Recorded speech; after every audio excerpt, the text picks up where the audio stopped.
জাহান্নামীর একটা করে ঢুকবে, উপর এক বালতি করে গরম পানি, ওই গরম পানিতে পুরো গা পুরো দেহ ঝলসে যাবে। এরপরে ফেরেশতারা হাতুড়ি নিয়ে দাঁড়িয়ে থাকবে, পিটানো শুরু করবে। পিটাতে পিটাতে মাসেলগুলোর হাড্ডিগুলো থেতলে যাবে।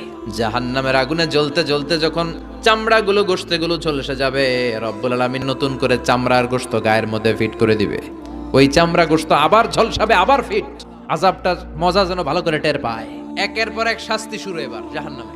যারা দুনিয়াতে আত্মহত্যা করছে, ছুরি মারছে, ও খালি ছুরিই মারবে। বিষ খাইছে, খালি বিষ খাবে। যে মেয়েগুলো ওড়নায় গলা পেঁচিয়ে এই আত্মহত্যা, তারা জাহান্নামের রশিতে আর ওড়নায় খালি আত্মহত্যা করতেই থাকবে। যারা স্মার্টফোনের ভিতরে ইন্ডিয়ান নায়িকাদের কোমর দোলানো ডান্স দেখেছে, অশ্লীল ভিডিও দেখেছে, জাহান্নামের গরম শিক চোখের ভেতরে ঢুকিয়ে দেওয়া হবে। যারা মিথ্যা বলতো, ওদেরকে এক লাইন জাহান্নামের ছুরি দিয়ে কুচি কুচি করে জিহ্বাটা কাটা হবে। অন্যের জমি মেরে খেয়েছে এরকম ডাকাই তাছাড়া নাই, 7 জমিন ওর কাঁধে তুলে দেওয়া হবে। এবার ঘাড়ে কর। গিবত করে চগল খড়ি আছে না নাই?